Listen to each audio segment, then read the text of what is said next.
Hello, fellow nerds, and welcome to Our Nerdiest Thing. Today, I am talking to one of my personal auto-buy authors, Cara Bastone. Cara is a full-time writer living and writing in Brooklyn with her husband, sons, and an almost golden doodle. Her goal with her work is to find the swoon in ordinary love stories. She's been a fan of the romance genre since finding a grocery bag filled with her grandmother's old Harlequin romances when she was in high school. Cara is a fangirl for pretzel sticks, long walks through Prospect Park, and love stories featuring men who aren't hobbled by their own masculinity. We love that here at Our Nerdiest Thing. Welcome to the podcast, Cara. Thank you so much for having me. I'm glad to be here. I am so excited about this interview, y'all. If you have not read anything by Cara, please run, don't walk, go get something. The first book I read was a book of the month selection. It was Ready or Not, and I have fallen in love since then. I just love it. So in your bio, what you talk about ordinary love stories and how you like to find the swoon in those. What is your definition of an ordinary love story, and what draws you to write about that? Yeah, I love that question. I think for me, when I was reading, I've always read romance. I've read so much of it across the genre. And the one thing that always is in common between all the different stories that I've loved are the moments that feel like they could be happening in real life between two people. And you can find that in romanticy. You can Mhm. find that in historicals. You can find it in shifter werewolf romances. It's there. I think Yeah, about the quality of the writing. I don't mean like quality good or bad. I mean like the tone of the writing. yeah, And the ones that I was loving the most were the ones that jump off the page and feel like real people.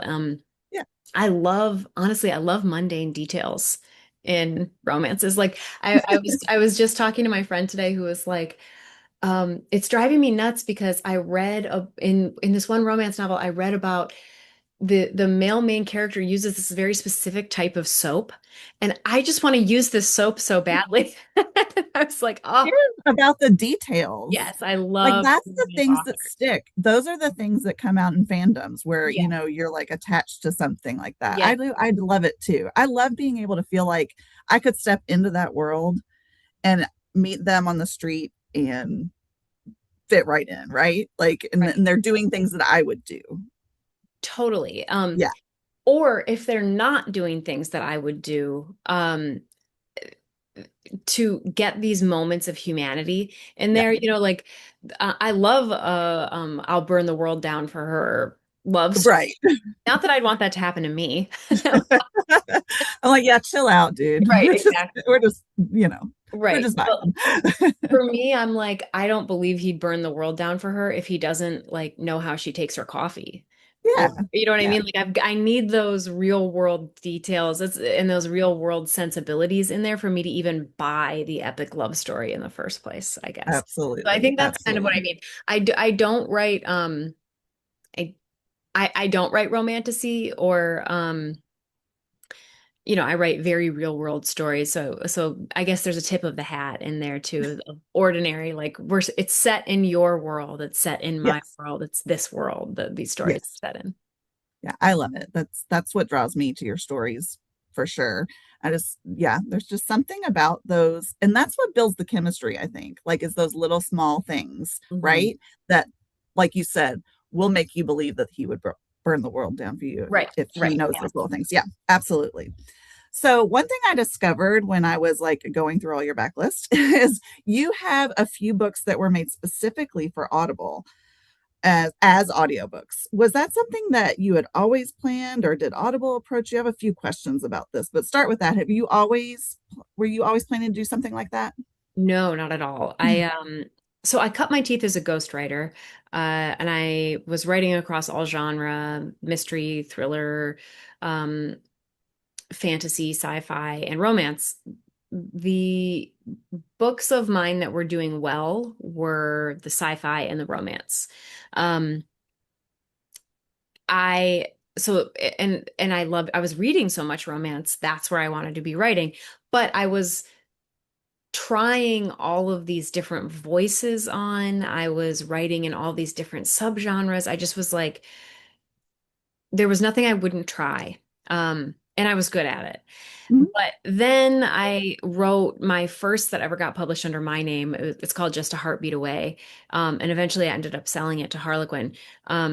I couldn't part with it. I like was about to hand it over to a client and I just like, metaphorically holding onto the manuscript, Yeah. like, no, I want it.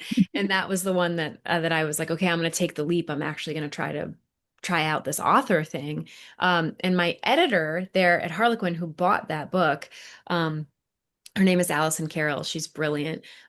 She was with me for like I think about a year and a half there, and then she went to Audible. She was one Oh, of the head romance editors there. And when one of the things that she was charged with when she got there was creating this Audible Originals program. Can we write in her specifically for her, the romance section? yeah. Can we write stories that are audio first? They make sense orally, like through Yeah. through the ear, or they make sense on the page. Yeah. What would that look like? And she thought to herself, well, I know one author who has tried so many different angles on all these different stories. I bet she would want to take a shot at this. And she asked me, and I was like, yes, Yes. 100%. Like more work under my own name. Like, let's go. Yeah. And so we figured it out together, like kind of how to write these. We refer to them as audio plays. Yeah. And it was a long journey to Because figure out it is kind of like a graphic audio. I mean, there's like sounds and stuff in the background, and totally. it definitely feels like I'm listening to a movie. Yeah, Yeah. exactly. Oh, Yeah. that's such a great compliment because that's how I always wanted it to be. Yeah. There's a couple different versions. So I have seven. My seventh is coming out next week, and then the eighth is written. We're recording it Mhm. later in the fall, and they're all different variations. Some of them are fully scripted, and they're the immersive sound, and the Mhm. sound design guy, he like at one point they're on a roller coaster, and the roller coaster starts over here, and you hear it go up and around you, and all the way down. Oh, He could do that's anything. awesome. He could do anything I with. love it. And I love that they're on a roller coaster. I'm a huge Yeah. Stephen King fan. Love a good roller coaster in a book. Were there any specific like challenges that you had to face when you were doing, instead of writing it for the page, writing it for a listen only experience? Yeah, definitely. We are trying to figure out, honestly, like the blocking. Like you think of it like a stage. Yeah. We're trying to figure out, okay, where are the characters standing and where do their voices need to come from? And if someone's walking through the room, are they walking through this way and they're walking from carpet to hardwood I and hadn't or even thought of that. yeah, or like Wow. they're That's stepping into amazing. is the room small and cozy and filled with upholstered furniture, or are they stepping into like a large cavernous office building or something like that? Like Right. so all of these things are um they help create subtle adjustments that the reader might not even clock, but it Right. does paint the story. That's what makes it feel Absolutely. like a movie. Like it doesn't feel like when I listened to oh goodness, now I can't even remember the names of them. I've listened to two. I've listened to the one where they it's the marriage and they go to a different dimension Oh yeah, and Better they're Luck yeah, Next Time. Yes, yes, yeah, yes. I've listened to that one. And then is it Call Me Maybe, I think, yes, where she's yeah. like, yes. So those two, and I never like when I'm listening to them, I would never have clocked that. I wouldn't have been like, oh well, there goes that sound guy, and I'm a theater major. So like I know a lot about that kind of stuff. But like to me, like I said, it was just like watching or listening to a movie. I Yeah, don't it comes together so seamlessly that you don't feel like you're it doesn't seem like that's necessarily intentional, but it was. Does that make sense? totally. Yes. And there have been times that we've over designed it and had to pull it back because Yeah. like it's in the writing of it too. Nobody says, and now I'll set down my coffee cup. You know what I mean? Right. You have to like make the listener understand, and Yeah. also like the sound of a coffee cup being set down might not be legible to the listener. Right.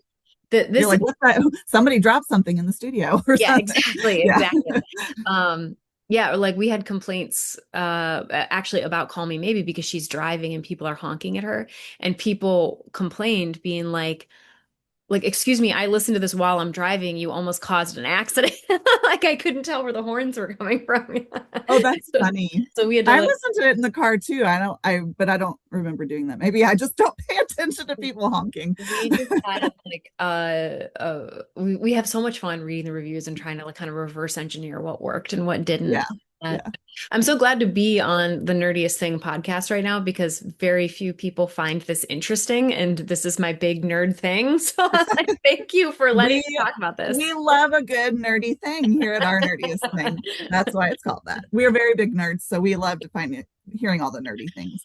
There were some pretty well-known names narrating for you as well. So like you had Mae Whitman and Noah Reed, both as well as some other big names. How much were you involved in the decision-making process for the narrators, or was that mostly Audible side? No, I cast. Nice. I can come to them with ideas for who I think. Mhm. Sometimes they're celebs, sometimes they're voice actors. It kind of Yeah, depends on the grandeur of the story. We have celebs for uh the one that it's a time slip series. There's three of them, like they go through wormholes and dimensions. You yeah, read one of them, that was with yes. Mae Whitman. Um the the one before it was with Noah Reed and Zoe Chow, and the one that's coming out now is Emily Bader and Lewis Pullman. So we had this like select Nice. budget for that because it was kind of Yeah. like make it like a movie, you know. Right. It wasn't as maybe intimate as some of the other more like gentler or smaller quote unquote love Yeah. stories. That where you want a voice actor who has a different sensibility about how they're going to Right. act it. Yeah. But anyhow, I cast all of them. Um, That's I awesome. come to them with ideas. They have the really good ideas. My director, she knows everybody in the industry and she just has a really good nose for it. And so she'll give me a long list, I don't know, maybe 15 people that she thinks would be good for a certain role. And then I go off and I go on the internet and I do a deep Listen to dive them. in all of their interviews and I see, oh, can they do that accent and this sort of thing. And then we make a short list and then we go out to people and then it's kind of out of my hands. It's Right. about scheduling and Who's available? Yeah. who's available and what, yeah, who can we get in the same room at the Yeah. same time and all that. But I definitely help craft the short list and I've I never love been that. disappointed. Like the casting has been so good. I'm so lucky. Yeah. Yeah. They're amazing. I'm not usually, well, okay. I am now an audiobook listener. When we started this podcast a few years ago, I never did audiobooks. I don't have that kind of attention span, but I realized that I could listen to them in small chunks on my way to and from work. Yes. And so that's how I listen to these audiobooks and I love it. And then I'll find myself like sitting in my garage and I'm like, I just want to Yep. finish this chapter. So I've like come to appreciate audiobooks much more. And so I'm glad because I don't know that I would have found those otherwise. I feel So the same way. I didn't really start listening to them a lot. I used to do books on tape from the library when I was a kid, yes, but I wasn't really into the Audible thing until I got hired to work for them, and then I yeah, started to get into it. And I feel they make me more productive. I'm like, because I want to do a chore while I'm listening. So I'm like, right. I'm done with the dishes. I guess I'll clean the bathroom. There's nothing else to do. So I can finish this. Yeah, Yeah. I also listen to it when I'm walking, so that Yes. is much more motivating as well. And I'm like, oh well, I guess I've got to listen. I've got to walk for about 4 more minutes, or Exactly. whatever. So it is it's very motivating. All right, so switching gears a little bit. Many of your books are set in New York, specifically Brooklyn, and the city is almost like a character in itself. What is it about Brooklyn? Because I know you live there, that makes it come so alive on the pages of your books. I love this question. I mean, especially right now, when this podcast comes out, we will know whether or not the Knicks have won the NBA Finals. Right? But So right now, exciting. in this moment, we don't know yet. And the city is New York City is the most diverse city in the world, and it's diverse across every metric and every demographic. And so the things that people have in common then are um like basic humanity things. That's what Yeah, people here have in common. And so that's what kind of comes forward to me when I'm out and about in the city. Um there it's a city of creative, ambitious. I mean, you could probably say this about any city. I happen to know this city very well because I've lived Yeah. here for so long. Um, but there's a real energy, there's a palpable energy in New York City. And Brooklyn I love in particular. I actually Brooklyn, Queens, the Bronx. I don't know Staten Island as well. I'm sorry, Staten Island. But there's really a lot of like family culture, Mhm. especially the further out you get from Manhattan. There's not that there's not family culture in Manhattan, there is, but like Right. this is what I'm trying to say is I don't live in hip Brooklyn. I live in family Brooklyn. Um, and No, I feel like anywhere in Brooklyn's a hit for me from little Podunk, Kentucky. Actually, it's yeah, not Podunk. I do live in a pretty big city for, actually, I live in the biggest city in Kentucky, but all right. um, yeah, but yeah, like I think when I think of New York, I think way more eclectic. Like you could pick a character and put them in New York and it would fit, right? Totally. Yeah, Yeah, that's a like great any character description. you can think of, if you put them in New York, yeah, I could see that, you know. Now, Right. if you put like a, I don't know, I don't think everybody could fit here in Louisville, Kentucky. Like, I think there's a totally different vibe. I think New York probably lends its, and of course, I've only been there like once, so, but I just feel like it lends that vibe to where like anything can happen, you know? Yes, yes, there isn't anything can happen. It's people come here for every reason under the sun. And I think because it's such a diverse place, there's a lot of like butting of heads that's not actually confrontational. It's just Mhm. like one person says something, another person says something back, and it's like, are we having the same conversation? Like, it's like A plus watermelon or something. You know what I mean? Like, it's like, Yeah, wait, how does this fit together? And there's just so much that's interesting about that. It keeps people on their toes. yeah, Um, and whenever I go out, I like literally every time I go out, I see something that I can put in a book. Not because it's yeah, like shocking or wild and crazy or something. It's just like there are these little moments of people that are all thrown together and yeah. because of that drama happens. Love it, love it. So let's talk a little bit about No Matter What, which was, by the time this comes out, it's been out for a while, but your books often deal with healing, whether it's from grief or trauma or something else. Your latest book, No Matter What, is about two people in a marriage that are struggling and then they find a way to heal. And that's very simplified. Can you tell our listeners more about the book and what your inspiration was for it? So, okay, more about the book. Yes, this book is a second chance. Um, It is a slow burn. It is about healing PTSD.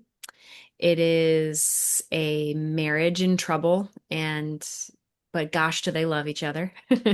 Um, uh, and I wrote this book, I started this book thinking, okay, all of those tropes are interesting to me, and I'm in a marriage, and I always love romance novels that are about marriage, because of course I love reading about the first love stage. That's so fun, but it is fun every once in a while to get a glimpse into the Yeah, extended, what happens after the happy ending.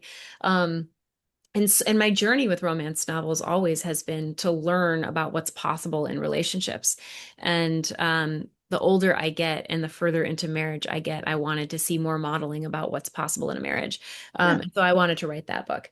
Anyways, I'm writing this book. I'm like, wow, these two people love each other, and wow, things are really going off the rails for them. And I thought it was going to be a story about love languages and different personalities and how to forge really effective communication in a marriage so that you can go the long run. But as I'm writing it, I'm like, oh no, something really bad happened to them. And yeah, it's an accident that has happened to them. Um, yeah. and my family had been through a terrible accident the year before. Um, and but I was like, not thinking about that at all. I just was writing, thinking like, oh man, somehow I'm really nailing this PTSD storyline. Like, I'm like channeling it from the other side. Meanwhile, then I like read the first draft and I'm like, oh, this is a Oh, failure that's to where me. that Like came I'm from. getting it. Yes. So the story is not autobiographical at all, but it pulls on threads from my Yeah. life that I wanted to explore and wanted to find some answers to. And that's historically how I've always done it, is I find the answers either in what I'm reading, and if I can't find it there, I take a shot at writing it. And Yeah. um, did that answer your question? Yes, Okay. absolutely. That was amazing. So we are going to move into our next section, which is called the Nerdy and Dirty Speed Round. Okay. We call it a speed round, but it's never speedy. So, like, we like for it to kind of be like off the cuff, like, what's the first thing that come to your mind? But like, we always end up talking more about whatever it is. So, no pressure on that, just so you know. But we like to call it a speed round, anyways, Okay. because whatever. So, just a few questions. What is your guilty pleasure? Okay, I love this. Uh, my guilty pleasure is the Knicks because I am very into it, and I'm also very invested in relabeling sports as a guilty pleasure. Yeah, It's always romance that gets billed I as a guilty know. pleasure, and I'm like, there's Well, nothing guilty about it. I don't feel weird about it at all. I feel very yeah, liberated by it. So for me, sports are my guilty pleasure. I love that. I'm a hockey fan, and so Oh, I nice. follow the St. Louis Blues, which is weird because we don't live anywhere near St. Louis. But it's just what happened. It was the first NHL game I went to, and so yeah, I'm gonna call that my guilty pleasure now too, because it isn't normal to like watch a series where it lasts 7 games and four. Like, I mean, it's crazy. So, sports is crazy, and I'll tell you this: in Louisville, and it probably is the same way in New York. Ours is college basketball and college football. Like, people create entire personalities around around these players in this sport, and so yeah, it should be a guilty pleasure. It's not a personality. It is very much of a fandom that I find to be very similar to Yeah, romance. Like yeah. the anyways, I won't go It's into it. like you have I favorite agree with players. you. It's like favorite characters. Like, yeah, there's drama. There's all kinds of like gossip and stuff that goes on in the sports realm. And yeah, 100%, 100%. yeah, And in terms of like time, the the only people that are more or equally voracious to romance readers are sports consumers, I feel. Because like, yeah, if you follow more than one sport, you're probably watching like 3 hours of something all the every time. day. Yeah, yeah, that's crazy. I love that. All right, what is the weirdest place that you've ever written for like you've actually sat and wrote like at a hotel room or like something like that? Yeah, I love this question. So I used to, when I was a ghostwriter, I was also a receptionist at an NGO in Manhattan. And so I would write on the train all the time. And a lot Oh, of what I was writing was like quite smutty. And I'd be like just typing it into my phone and then like turn and look, and the person next to me is like, their eyes are enormous. Like, what is this woman doing? I love it. I loved that. But I really will write anywhere. I often voice to text. Mhm. And especially when I'm stuck, I'll go on a long walk and you basically pretend to be on the phone with someone, but I'm Yeah, composing. walk and talk. Yeah. Yep. I write at Coney Island on the beach, Oh, even if fun. it's cold. And yeah, I'm not precious about it. I mean, my favorite place to write is my desk. Right. But I have 2 kids. I'm everywhere all the time, and so I Yeah. I, I write where and You when I can. exactly. Yeah. That's awesome. All right, what song do you embarrassingly know every word to? Okay. Well, the embarrassing part is I don't know the words to any song, and like will loudly and confidently sing the wrong lyrics to songs that everyone knows That's the lyrics to. Like Benny and the Jets is my worst nightmare. I like cannot. It's where I go to embarrass myself. Um, my husband's the same way. Totally. I mean, but music that will stop me in my tracks that I feel come through my soul is for sure Prince. Oh, Like if I yes. could learn lyrics, it would be Prince, but I Yeah. so It's very hard to replicate Prince anyways. I feel like he should have his lyrics all to yes, himself. exactly. And we are just here to listen and Yeah. ingest. All right, what is your favorite word? I love asking authors this question. Oh, okay. My favorite word to say, but I really get frustrated with the concept of it, is limerence. Oh, I don't even know what that. I'm the word nerd, and I'm not sure I know what that means. Okay, it is like the psychological term for the sort of obsession you feel when you're first falling in love with someone. Oh, okay. If it lasts too long, or if it is for someone wildly inappropriate, or it's like for sure not requited and you need to get over it, then it's like a psychological problem. Right. But I'm seeing it thrown around a lot, and I'm seeing a lot of young people conflating it being a psychological problem with a psychological phenomenon. So I'm like, Gotcha. no, there's nothing wrong with you if you're experiencing it. That's called falling in love. Yes. Good thing. I That's love how we it. all get here in the first place. Oh my Um, gosh. so it's I'm hearing it on the wind all the time, and I do like the musicality of it. Yeah. I think it's pretty. All right, this one's a quick one. How do you like your eggs? Okay. All except for Sunnyside. I can't do a Sunnyside egg, but I like Oh, really? every other egg I love. All right, all right. I like a good eggs Benedict. Yeah. So good, so good. All right, how do you celebrate whenever you finish a book? Is there like a special like ritual you do, or you just Oh, breathe a sigh of relief? finish reading or writing? Writing. Oh, okay. Reading, I just hold it to my chest happily. Like Sometimes I throw it. It depends on how it ends. um writing a book. Oh, there is a ritual I do actually, now that I think about it.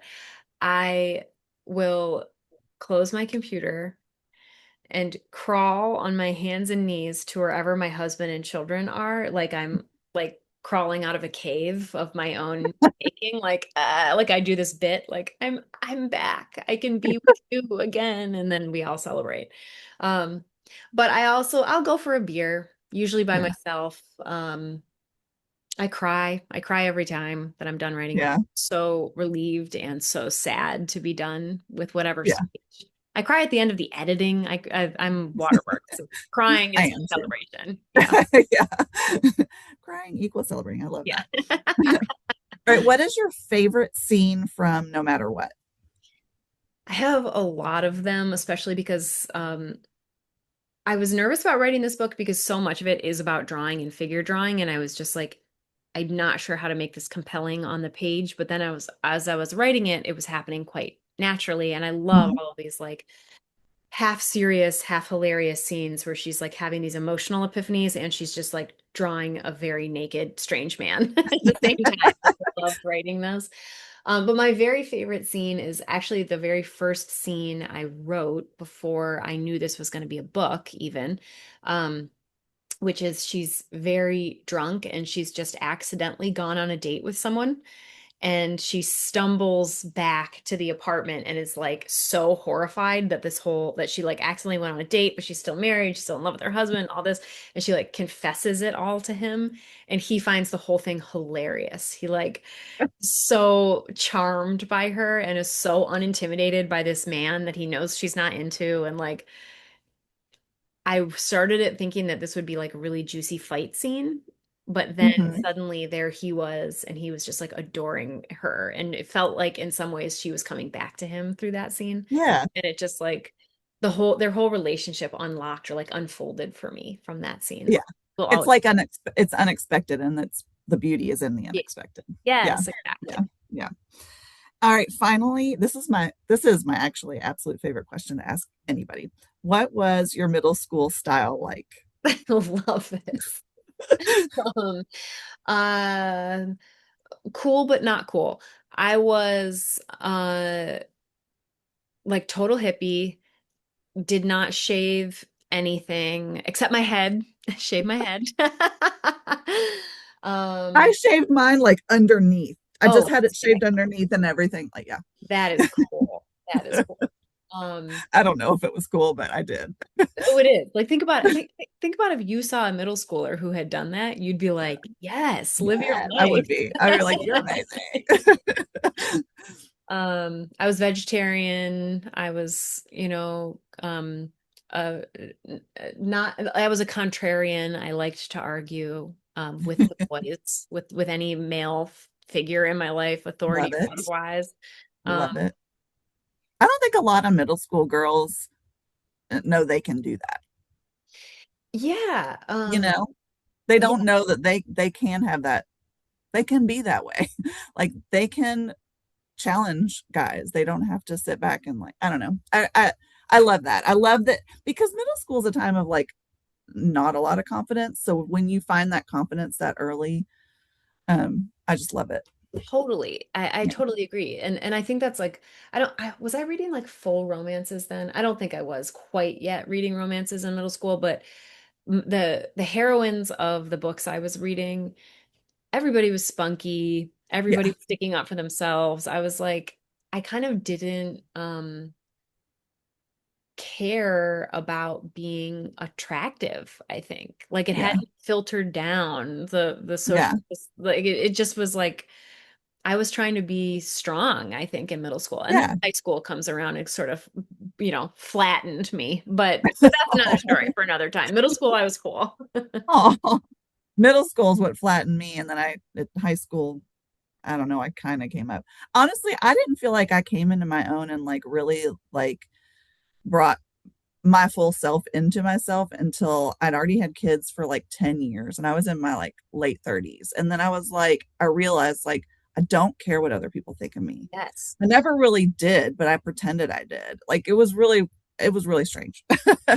I totally agree. And for me, it had to do with having kids too, where I was kind of like after giving birth, after pregnancy and giving birth, I was like, wait, you want me to care about beauty standards? Yeah. It's like, I'm sorry, I've been No. to the other side. I know. Yeah. I know something I can't unknow, and like Yeah. there's no product you can sell me that will make Yeah. me feel more powerful than I've just made Exactly. myself feel, So Yeah.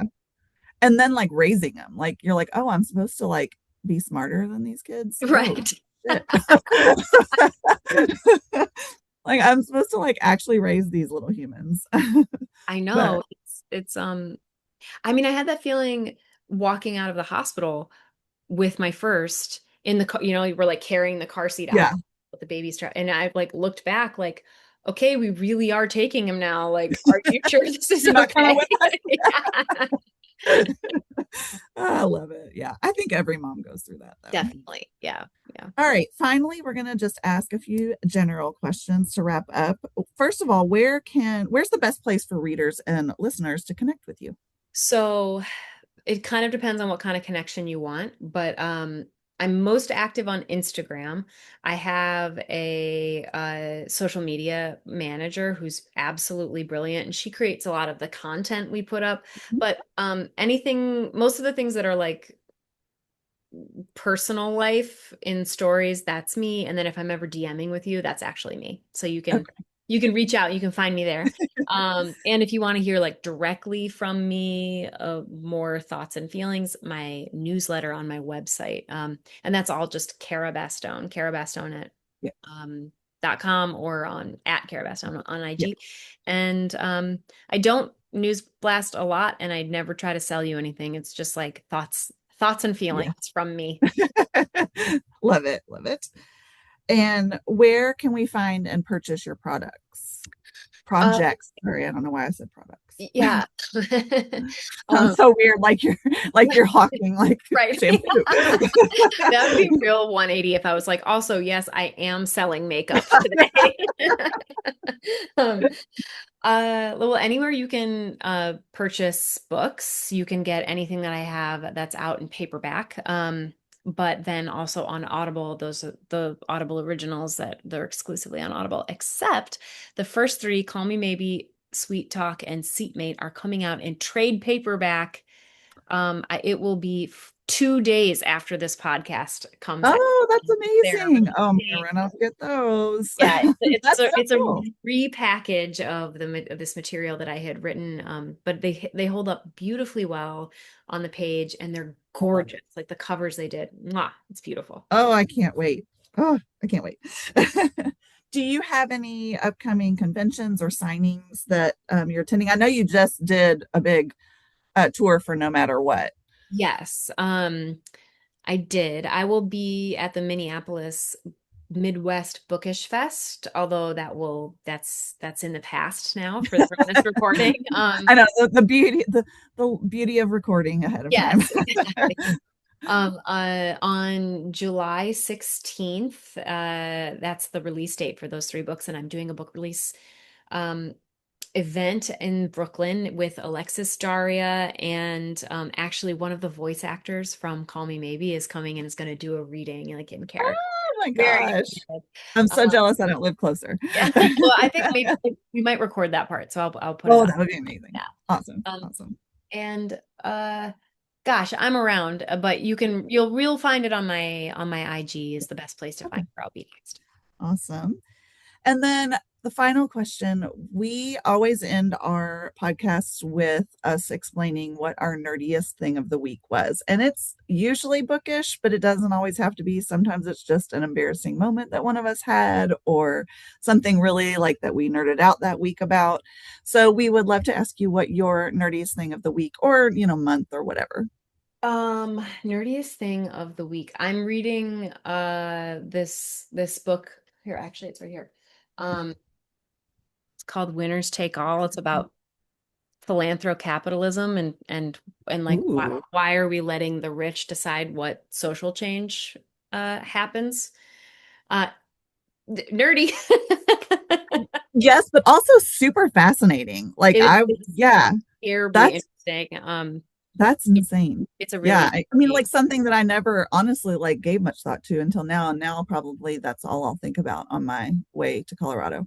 yeah, really because they fund it, they Yeah, only hold social change, they pick who they're gonna, support and what they're gonna support. What?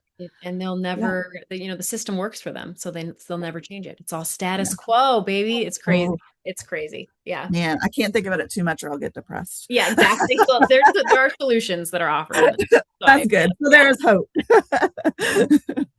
Well, Kara, this has been just delightful. I'm so glad we got to sit down with you. This is, highlight of my summer for sure. And I can't wait for all the new things coming out. So thank you so much for joining us. Oh, thank you for inviting me. It really means the world. It was wonderful to chat with you. Everybody go read her books, go to her Instagram, get caught up. Everything's amazing. And we love Cara Bastone here at Our Nerdiest Thank you Thing. for having me.